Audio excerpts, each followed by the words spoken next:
오늘 침례 요한의 죽음이라는 말씀 가지고 함께 말씀 나누려고 합니다. 우리가 오늘 6장 14절부터 16절까지 읽었지만 사실 내용은 29절까지 이어집니다.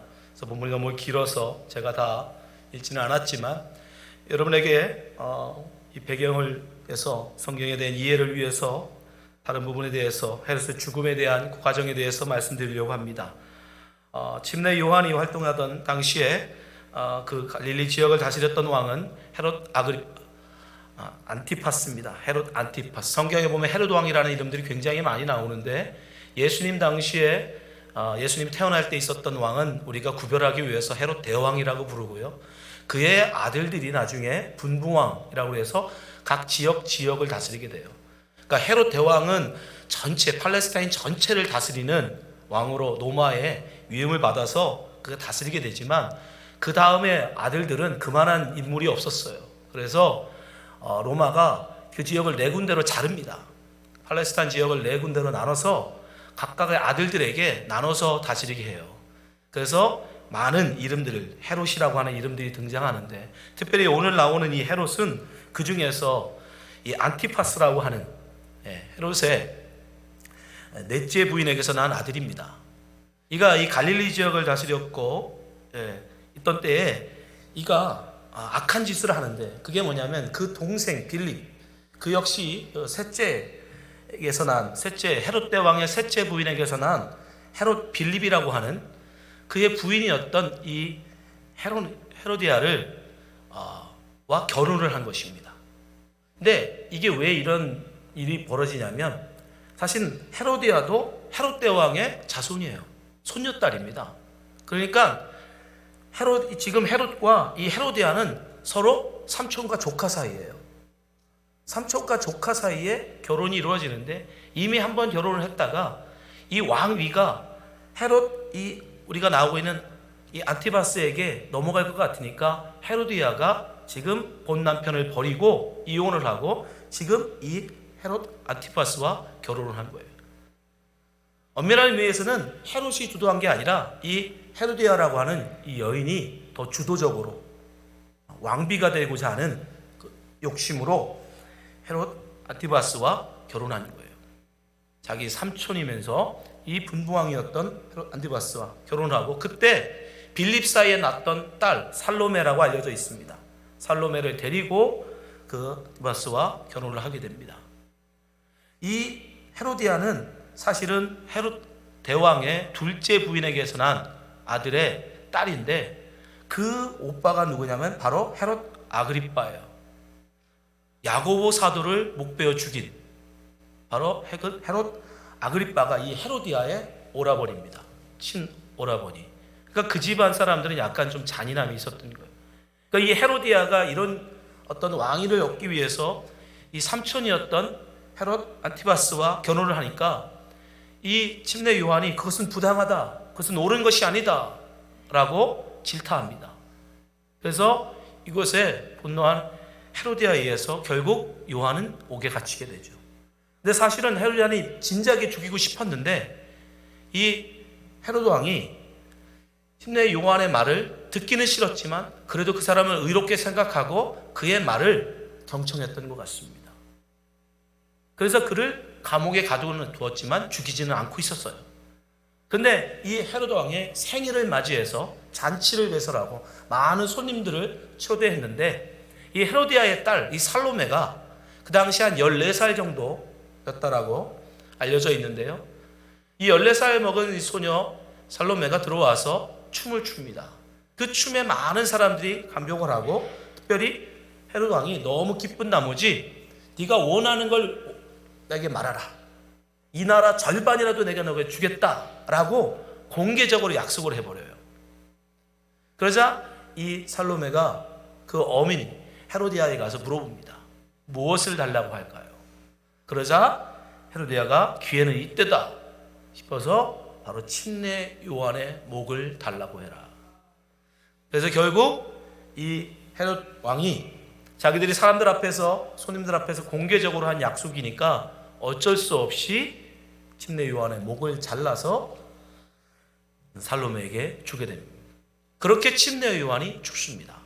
그 당시 침례 요한의 나이가 30살이에요. 젊은 나이에 침례 요한은 그렇게 감옥에서 여자아이의 춤값으로 목베임을 당하여 죽임을 당합니다.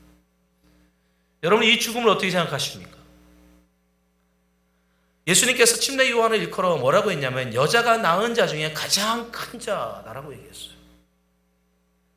그는 오직 하나님의 말씀을 선포했고 예수 그리스도의 길을, 메시아 길을 예언한 선지자였습니다.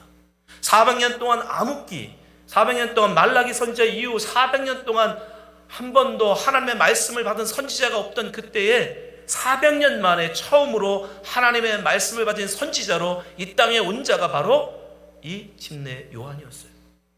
근데 그의 죽음은 참으로 허망하죠. 그저 한 어린아이의 춤을 춘 대가로 그의 목이 잘려져 버려요. 거창한 유언도 남기지 못하고 제자들과 마지막 작별도 할 수도 없이 아무런 예고 없이 어느 날 갑자기 그는 목베임을 당하여 죽임을 당하는. 어떤 분들은 이 침례 요한의 이 죽음을 너무 의로운 자의 허망한 죽음이 아닌가. 어떻게 하나님의 사람인데, 하나님의 선지자인데 저렇게 허망하게 죽을 수 있을까? 여러분, 과연 그리스도인의 죽음은 어떤 죽음일까? 과연 무엇이 허망한 죽음이고 어떤 죽음이 의미 있는 죽음일까요? 오늘 우리가 이 본문을 통해서 우리가 그것을 함께 살펴보려고 합니다. 많은 분들이 젊은 나이에 그렇게 죽으면 허망한 죽음이라고 생각합니다. 여러분, 이 청년의 죽음은 어떻습니까? 24살의 젊은 청년이 이제 갓 3살밖에 되지 않은 아들과 이제 그 부인의 뱃속의 어린아이에게 이런 유서를 남기고 형장의 이슬로 사라져갑니다. 너희도 만일 피가 있고 뼈가 있다면 반드시 조선을 위하여 용감한 투사가 되어라. 태극의 깃발을 높이 드날리고 나의 빈 무덤 앞에 찾아와 한 잔 술을 부어두어라. 그리고 너희들은 압이 없음을 슬퍼하지 말아라. 사랑하는 어미가 있으니 어미가 가르치고 길러 성공한 자를 동서양 역사에 보건대 동양에 학자 맹가가 있고 서양의 불란서 혁명가 나폴레옹이 있고 미국의 발명가 에디슨이 있다. 바라건대 너희 어머니는 그의 어머니가 되고 너희들은 그 사람이 되어라. 1932년 4월 29일 날 중국 상하이 훈거공원에 일본 제국주의 주요 인사들에게 폭탄을 투척하고 현장에서 잡혀서 1932년 12월 19일 일본 육군 작업장에서 향년 24살의 젊은 나이로 총살형을 당한 윤봉길 의사의 유언입니다. 여러분 어떻습니까? 24살의 젊은 청년, 이제 3살밖에 되지 않은 아들, 이제 1살도 되지 않은 아들을 남기고 떠나가는 그의 인생은, 그의 죽음은 여러분 어떻습니까? 여러분, 죽음은 험한 것이 아닙니다. 어떤 죽음을 맞이하냐에 따라서 어떤 죽음은 의미 있고 가치 있는 죽음. 우리 중에 그 누가 여러분 윤봉길 의사의 이 죽음을 허무하다라고 말할 수 있습니까? 허망하다 말할 수 있습니까? 젊은 24살의 젊은 나이에 조국을 위해서 기꺼이 자기의 목숨을 바치는 그 죽음. 우리는 그 죽음을 의로운 죽음이라고 얘기합니다. 그래서 그를 일컬어 의사라고 얘기해요. 의로운 죽음을 맞은 자. 그리고 대한민국은 그를 의사자로 칭송합니다. 이처럼 여러분, 그 사람의 의미, 가치는 그가 어떤 죽음으로 이 세상을 끝내느냐에 달려있는 거예요. 그가 나라를 위해서, 민족을 위해서 목숨을 내었다면 그것은 의로운 죽음이고 칭송받는 죽음이고 가치 있는 삶이 되는 거예요. 침례 요한이 30의 젊은 나이에 감옥에서 그렇게 험하게 죽었지만, 그러면 그 의미가, 그 죽음이 의미 있는 이유가 뭡니까? 그의 삶이 자기를 위한 삶이 아니었고 바로 예수 그리스도를 위한 삶이었기 때문입니다. 물론 그리스도의 죽음은 끝이 아니에요. 그리스도인은 죽어도 영원히 죽지 않습니다. 침례 요한은 그렇게 목배임을 당했지만 침례 요한 역시도 그의 죽음이 의로운 죽음이었기 때문에 그는 영원히 사라지지 않고 살아있어요. 우리가 윤봉일 의사가 1932년에 그렇게 현장에 있을로 사라졌음에도 불구하고 여전히 우리 가슴 속에 살아있듯이 침례 요한 역시도 그렇게 현장에 있을로 사라져갔지만, 허무하듯 사라져갔지만, 그러나 그의 죽음 역시도 여전히 우리 가슴에 남아있는 이유가 있습니다. 그것은 그가 의로운 죽음을 맞이했기 때문이에요. 오늘 본문에도 보면 그 침례 요한을 목베어 죽이라고 명했던 헤롯조차도 요한이 죽지 않았다고 얘기합니다. 16절 본문에 보면 헤롯은 듣고 가로되 내가 목베인 요한 그가 살아났다. 비록 그 육신은 죽었지만 그의 정신, 그의 말, 그의 삶은 여전히 죽지 않았다라는 거예요. 헤롯이 이런 말을 하는 이유가 뭔지 아십니까? 바로 침례 요한이 했던 그 메시지, 회개하라 천국이 가까웠느니라 라고 하는 그 메시지를 예수 그리스도께서 선포하셨고 또한 그 제자들이 나가서 선포했기 때문이에요. 예수님께서 제자들을 둘씩 보내며 각 동네에 마귀를, 귀신을 쫓아야 하는 권세를 주시고 나가 복음을 전하라고 얘기합니다.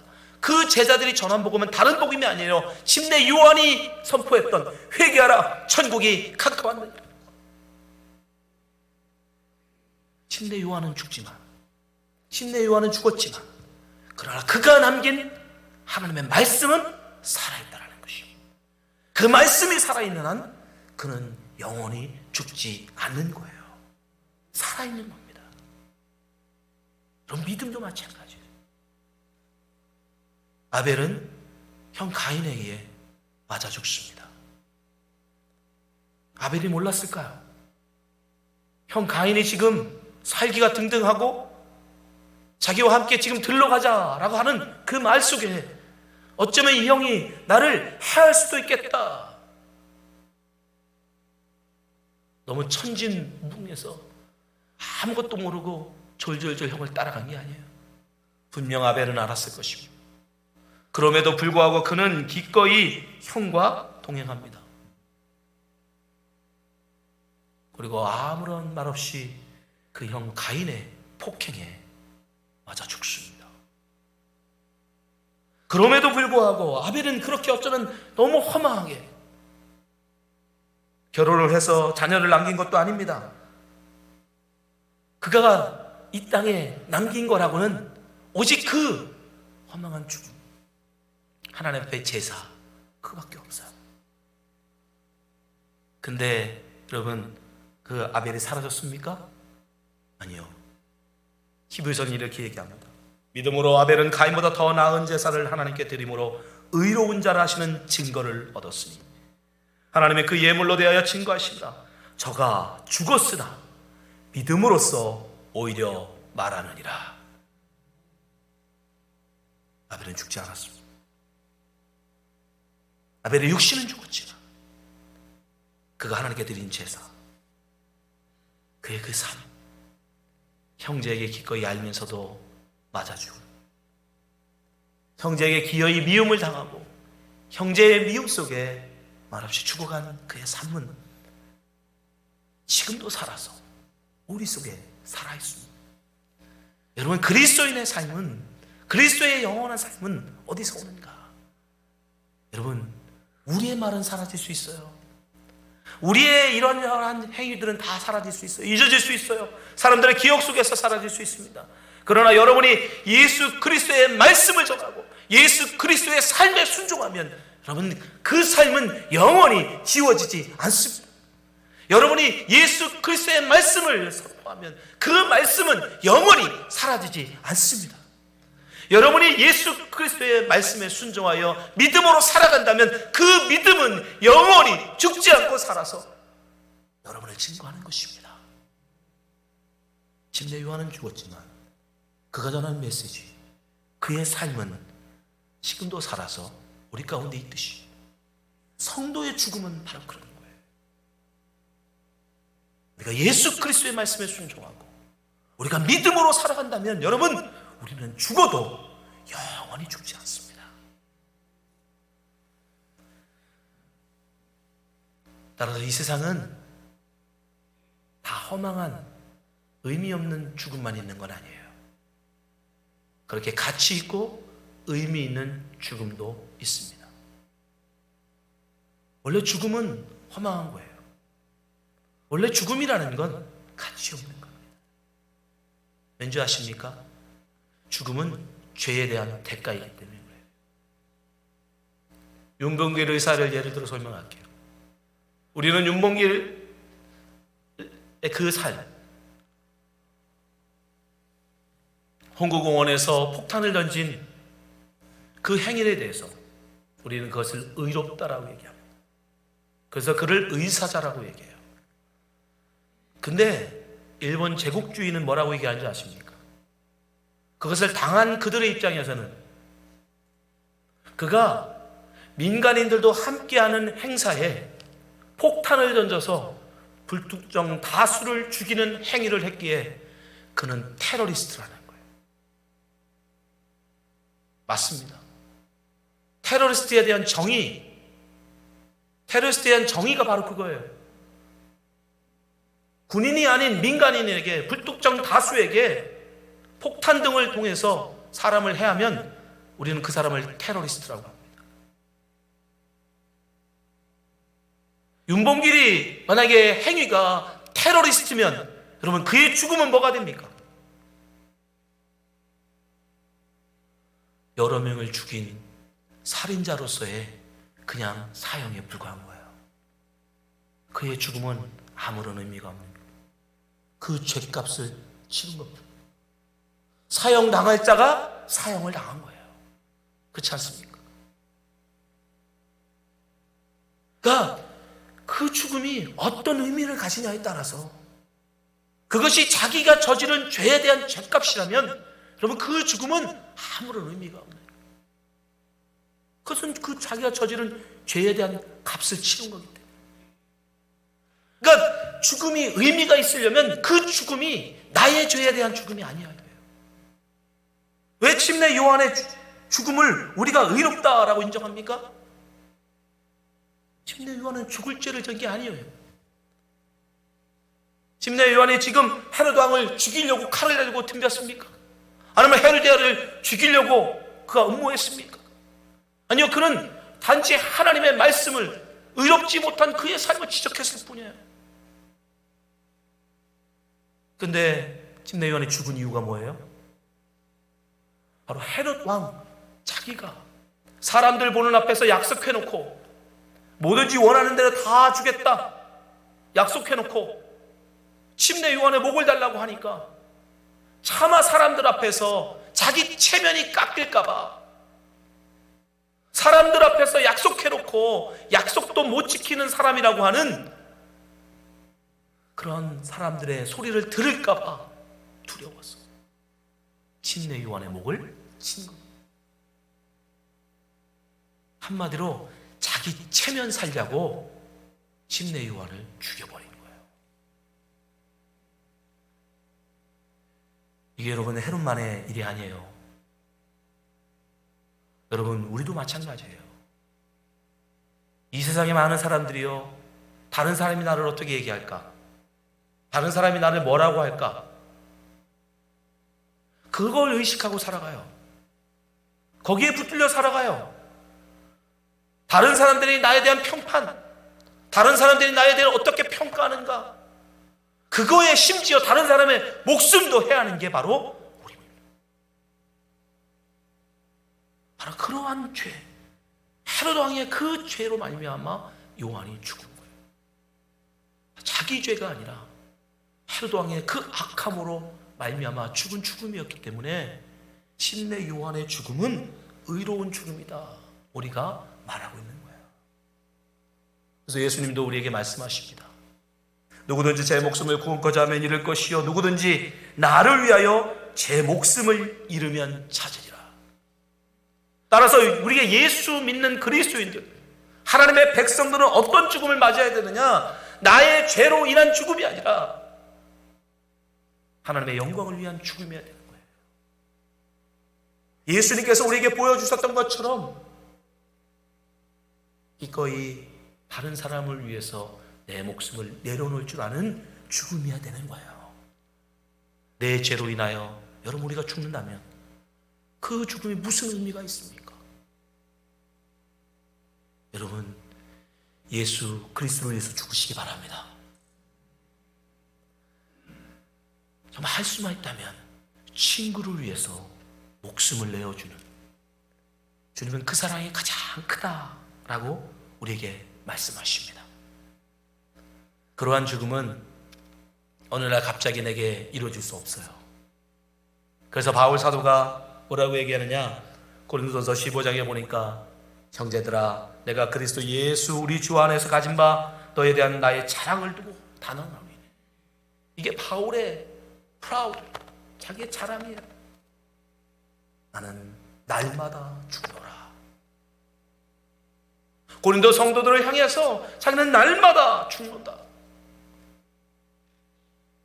그 죽음만이 의로운 죽음임을 알기에, 그렇게 죽는 것이 바로 성도의 길임을 알기에, 그것이 바로 예수 그리스도의 길을 따라가는 것임을 알기에 바울 사도는 나는 날마다 너희를 위하여 죽노라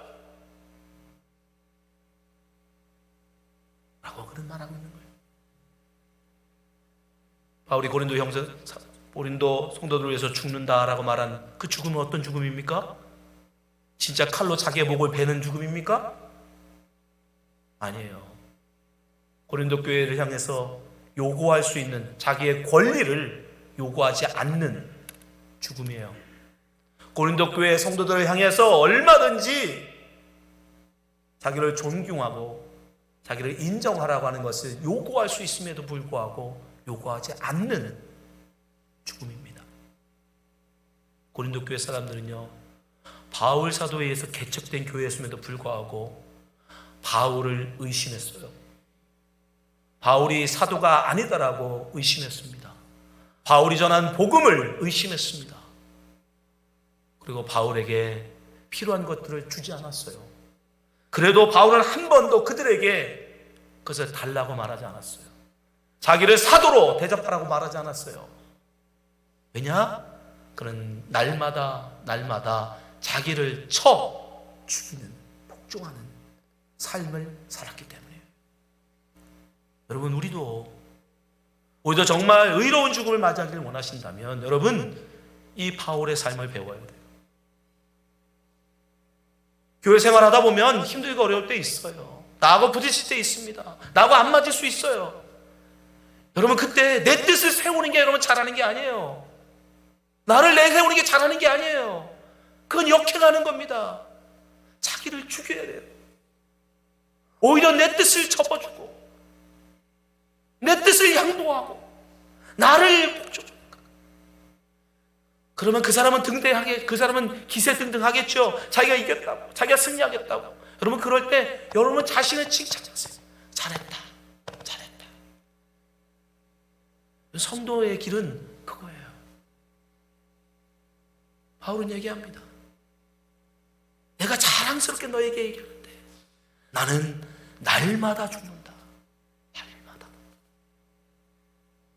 여러분, 성도는 의로운 죽음을 맞이해야 합니다. 예수님 우리에게 분명히 말씀하세요. 나를 위해서 죽는 자는 살 것이요 사는 자는 영원히 죽는다. 오히려 살고자 하는 자들, 자기 목숨을 어떻게 하든지 부여잡고 하려는 자들은 멸망할 거지만 주님을 위해서 기꺼이 자기의 목숨을 내놓는 사람들, 그 사람은 영원히 죽지 않고 산다라고 말합니다. 바로 침례 요한이 그 길을 걸어갔기에 우리가 침례 요한을 의로운 자다라고 말하는 것입니다. 마지막으로 우리가 왜 이런 죽음들을 보면서 안타까워할까? 24살의 젊은 청년이 그 어린 자식들을 놔두고 그 사형길을 걸어가는 그 발걸음이 여러분 어떻겠습니까? 침례 요한이 30살의 젊은 나이에 그렇게 한 장의 이슬로 정말 쓸쓸하게 감옥에서 목이 잘려 죽어가는 그 모습을 바라볼 때 우리 너무도 안타까워. 예수님은 어떻습니까? 33살의 그 젊은 나이에 33살은 그 당시에 이스라엘 사람들에게는 가장 왕성한 나이예요. 그 왕성한 나이에 왜 십자가를 지셨을까? 여러분, 우리 하나님은요, 마음만 먹으시면 얼마든지 예수님의 십자가 지는 나이를 늦게 하실 수 있잖아요. 그 당시 평균 수명이 56세였습니다. 그러면 50살에 지셔도 되잖아요. 아니, 남들보다 조금 더해서 60에 십자가 지셔도 되잖아요. 선수를 다하고 그리고 십자가 지셨다고 그 십자가가 무효합니까? 십자가를 일찍 지느냐 늦게 지느냐는 중요한 게 아니거든요. 십자가를 졌느냐 지지 않았냐가 중요한 거지. 왜 이렇게 짧게 33살의 젊은 나이에 예수님은 십자가를 지셨을까? 왜 하나님은 예수님에게 그 짧은 생애를 허락하셨을까? 근데 여러분, 그건 우리의 생각인 거예요. 이 땅에 살고 있는 우리의 생각인 거예요. 우리의 고정관념 속에. 특별히 우리 한국 사람들은요, 어떤 생각을 갖고 있어요?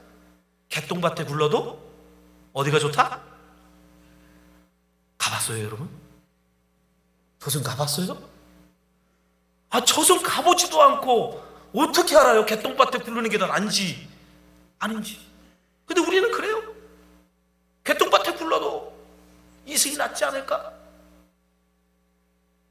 저승에 대한 두려움. 근데요, 고라의 자손인 중에 10편 84편에 보면 이런 고백을 합니다. 이 고라의 자손, 주의 궁정에서 한 날이 저승에서의 한 날입니다. 주의 궁정에서 한 날이 다른 곳의 첫날보다 나은즉 악인의 장막의 거함보다 내가 하나님 문지기로 있는 것이 좋사오니. 아멘.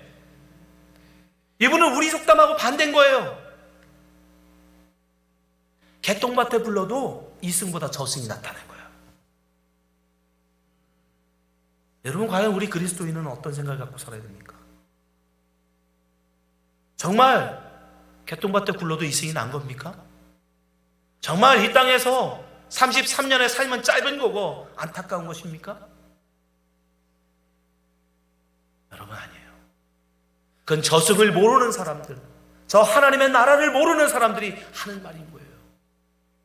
하나님의 나라를 사모하고 그 나라를 마음에 품고 살아가는 하나님의 사람들에게는 오히려 이 땅에서의 첫날보다 하나님 나라에서의 하루가 더 기쁘고 보람되고 의미 있는 겁니다. 고라의 자손이 이런 고백을 할 수 있는 이유가 뭐냐? 그는 이렇게 얘기해요. 만군의 여호와 주의 장막이 어찌 그리 사랑스러운지요. 내 영혼이 여호와의 궁정을 사모하여 쇠약하며 내 마음과 육체가 생존하시는 하나님께 부르짖나이다. 나의 왕, 나의 하나님, 만군의 여호와여, 주의 제단에서 참새도 대집을 얻고 제비도 새끼들 보금자리를 얻었나이다. 주의 집에 거하는 자는 복이 있나이다. 저희가 항상 주를 찬송하리이다. 자기는 이 땅에서 사는 것보다, 이 땅에서 첫날 사는 것보다 하나님 나라에서 하나님 찬송하며 하나님 집에서 한날을 사는 것이 더 좋다는 거예요. 문지기가 될지언정 하나님 나라에서 문지기로 사는 것이 이 땅에서 천년을 사는 것보다 더 나는 행복하다는 거예요. 하나님을 사모하는 자, 하나님의 나라를 사모하는 자에게는 여러분, 이 땅에서의 삶보다 저 하나님 나라에서의 삶이 훨씬 더 기쁘고 감격스럽고 의미 있다는 거예요. 여러분, 왜 예수님께서 33년밖에 살지 않으셨지 않습니까? 그게 하나님께서 우리에게 보일 수 있는 최고의 인내인 거예요. 33년이나 양보하신 거예요. 성부 하나님과 성자 예수님은 영원부터 한 번도 떨어진 적이 없는 분이에요. 그 두 분은 영원부터 늘 함께 하셨어요. 근데 우리를 위해서, 우리를 구원하시기 위해서, 우리의 죄를 씻어주시기 위해서 그 성부 하나님과 성자 예수님이 잠깐의 이별을 하신 것.